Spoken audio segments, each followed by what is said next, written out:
So hello guys, what's up and welcome back to my YouTube channel. It's me, your girl barrister Neze, and this is Nezeville. The internet has been buzzing since the news of OSINACHI's death made it out. Well, if you don't know, OSINACHI PETER is a very popular Nigerian gospel artist who is alleged to have been killed by her abusive husband.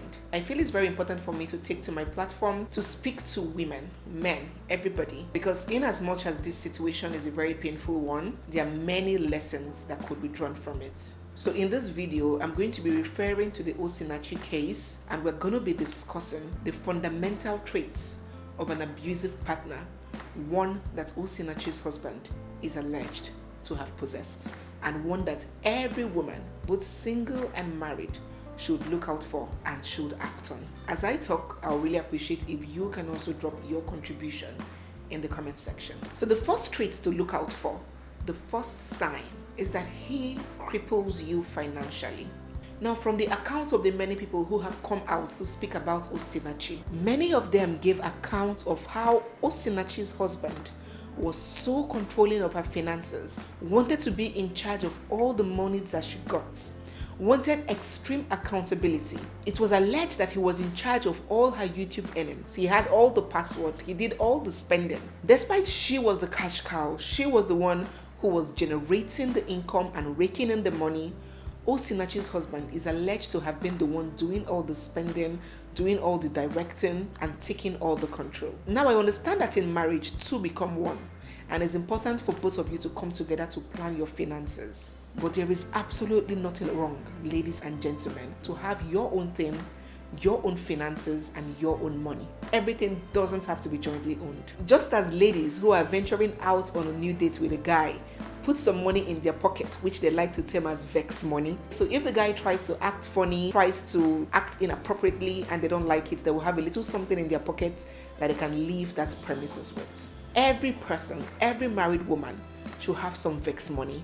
And vex money does not mean that you are anticipating divorce. Vex money means that you can provide for yourself, at least minimally, regardless of what happens. Vex money means that you do not have to depend on your husband 100% to feed and get the basic things of life.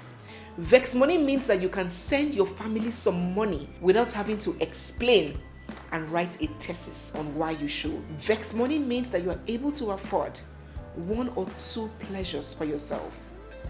Pleasures that may seem frivolous to your husband. You can't be able to indulge yourself without your husband endorsing it. So when a man tries to cripple you financially, he understands that money is power, and there is a limit to the kind of bullshit and abuse that a woman who is financially stable, financially competent to cater to herself and her family and her children can take. A woman who has no finances of her own, a woman who cannot sustain the lifestyle she had with her husband, would less likely leave an abuser because she doesn't want to fall from grace to grass. So she would more likely endure the abuse because she doesn't have a way of escape. But having your own money is an ideal way of escape, is an ideal way of protecting yourself. I'm not saying that women who have money don't get abused. I'm saying, what are the statistics? What are the chances? So if you are dating or if you are married to a man who constantly makes it his objective to ensure that you're financially crippled, it is a sign that you're with an abusive partner. And the sooner you start to make plans to liberate yourself financially, the sooner you start to avert the possibility of an eventual assault and abuse. Secondly, he distances you from your family, from your loved ones, from your relations, from your friends that can tell you the truth. That is another major trait of an abusive partner. When a man starts to feel uncomfortable seeing you around people who can speak sense into you, people that love you, people that protect you, that is a sign that he's trying to isolate you, keep you in the dark, leave you in oblivion, so that your eyes can constantly remain closed to all the pain that he's inflicting on you. So all that you see as normal, all that you see around you is what he is doing to you. I see some women, we women sometimes, permit my language, but we can be stupid. You have a good friend. You know that this friend is not a bad person. You know that this friend gives you sound advice. You know that this friend has your interest at heart. And your husband or boyfriend starts to get uncomfortable with that person, and you cut the person off. May you not cut your destiny helper off. But let us live friends. Even if you're going to sacrifice your friend or a friendship for marriage, nobody will call you stupid for doing that, right? What about your family? What do you say about a man who refuses you to have a relationship with your family? Isn't it obvious what that man is doing to you? Isn't it obvious that that man does not want other people to hear of his atrocities? Now, it is reported that OSINACHI's husband barred her from visiting her family. Also even reported that she hadn't visited her village ever since she got married, save for when her father died and she had to attend his funeral. Her husband made sure that she was isolated from the people that love her. That is a major trait of an abusive partner. OSINACHI is said to be a twin, but her own twin sister, the sister that she shared a womb with, was not even allowed in her home. That's what they do. They clip your support system. They cut you away from your support system so you can be helpless, so you can remain vulnerable, so you can remain an object of their abuse. Because they know that your family are the one people in the world that can give up their life for you. They can fight for you without looking back. And they don't need you to have that liberation. So what do? They separate you and keep you at bay from the people who love you. Thirdly, another thing that we can learn from OSINACHI NWACHUKWU's situation and story is that prayers does not change anybody. Religion has been a major challenge in Nigeria. Religion is the reason why we are going through this whole mess when it comes to terrorism, when it comes to insecurity. Religion is the cause of a lot of problems in this country. Have you ever noticed how people relocate abroad and stop going to church because they have a system that works, a system that takes care of 95% of their prayer points? While we in Africa, instead of taking the bull by the horns and righting our wrongs and tackling corruption, embezzlement, and the things that are pulling us back, we spend a majority of the time in church praying.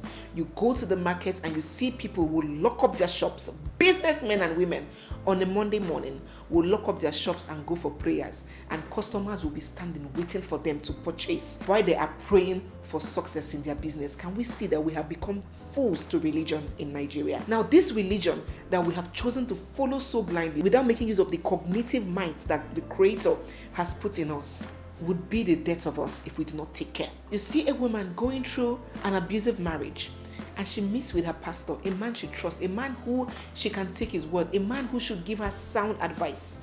And the man will tell her, the pastor, the man of God, the spiritual leader, and whatever nomenclature they come in, will tell her, go back, pray, fast, he will change. Be a good wife, submit, be submissive, go back to him. Don't leave. God does not like divorce. Don't leave him, go back to him. Do 7 days prayer and 7 days fasting. He would change. And you see the woman, she would go back there in ignorance, in shame, and continue living with her abuser until he ends up taking her life. And you know what? This pastor would wed this man with another woman. Women, when are we going to grow up? When are we going to start using our senses? When are we going to take advice but sieve them, use our brains, and apply the ones that we believe is best for us? Must we follow religion blindly? What is going on with us? Prayers does not change anybody. Prayers does not change anybody. People change when they want to. People make conscious effort to change. If a man does not want to stop beating you, if he's not making a conscious effort to seek therapy or seek help and change his ways, there is no amount of prayer that you make that would make him change. It has to start with him first, acknowledging that he has a problem and deciding to change. Then he himself can now seek the face of God to help him. But that decision must first come from him. But you see, women will remain with an abusive partner, praying and fasting. An Instagram user gave an account of how his mother kept on praying. She ran to the church after a series of beating, and the church sent her back. Go home.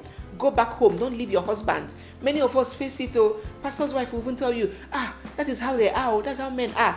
Go back. Claim your home. Secure your home. You're a virtuous woman. Do not allow the devil to win. Do not allow another woman come and enjoy, come and take over your home. This Instagram user said that the church gave her Bible verses, read Psalm this, read Proverbs this, fortify yourself, go back there and pray.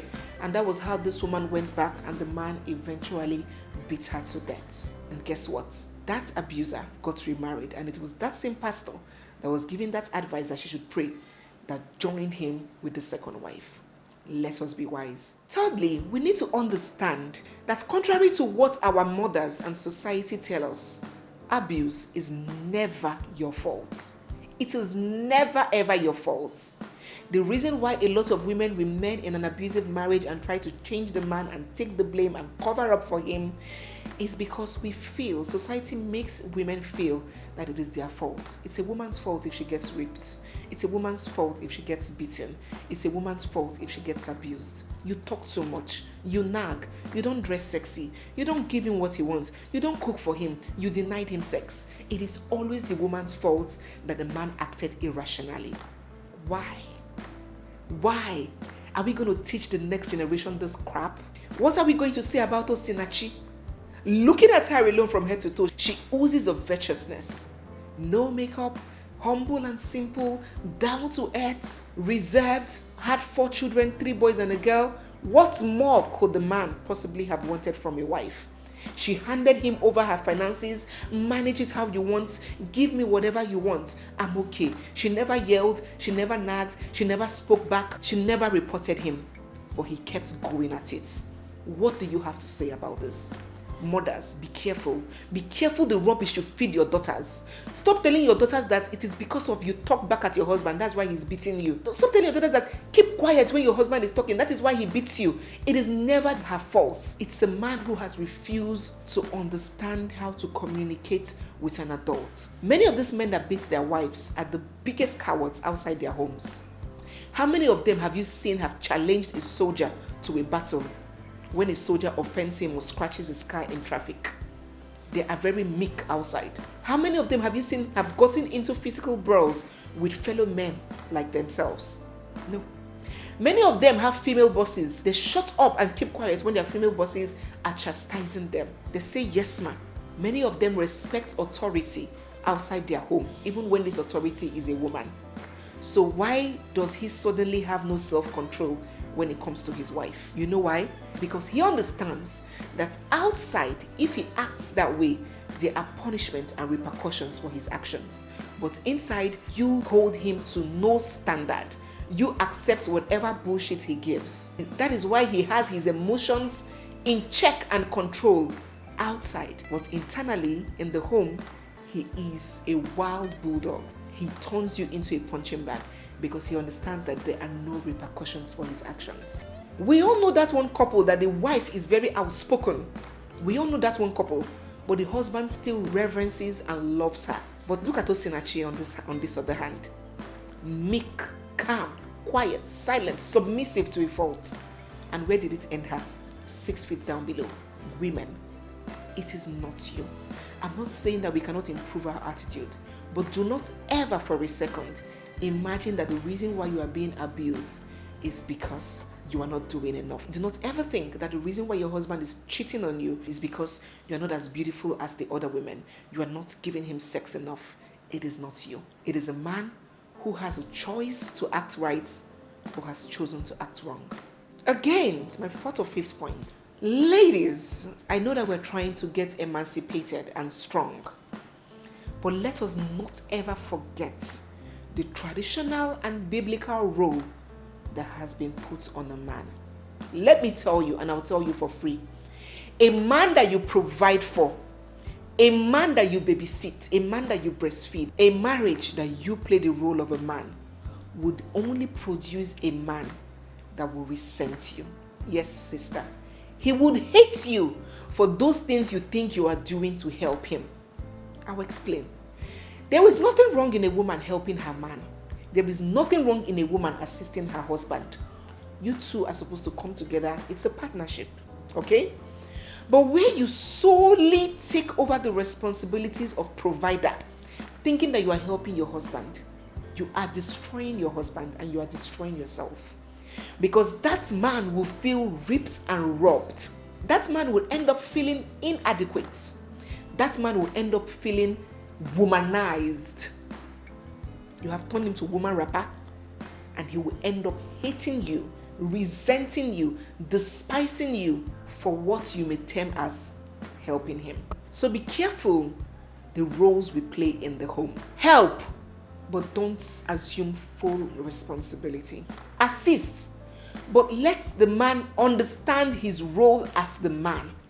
Do not ever let a man get so comfortable to sit down while you do all the catering. Even if you are earning more than him, which is okay. You can be more opportune and more blessed to earn more than your husband, but still give him the impression that his earnings is substantial enough to cater to some responsibilities in the house. Do not take full custody. Do not take full charge.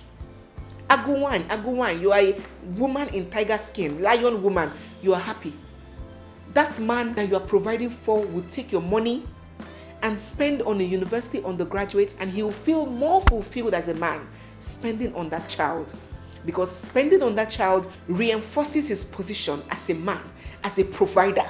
It massages his ego. It makes him come alive.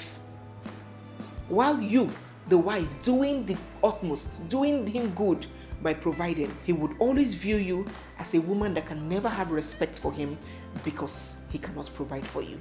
Rather, he would appreciate the woman that he's providing for rather than the woman that provides for him. Ladies, let a man be a man. The next point is that it's about time we began to own up about the reason why we stay in abusive marriages. I know the most convenient excuse is that I'm staying for my children, but if you look in-depthly, you might just discover that you are staying because of the shame, because of the fear, because of the guilt, because of society, and because of yourself. But the best way to rationalize it is that I'm staying for my children. Now, poor OSINACHI, where is she? Is she in the marriage? Is she taking care of her children? She has lost on all ends. So what are we telling ourselves? Is it really for the children? It's about time we distance ourselves from that convenient excuse and embrace reality. Sometimes it's just about us having the fear of starting all over again, having to leave our comfort zone, even when that comfort zone has gotten so uncomfortable. It's about us lacking courage. It's about us wondering where to start from.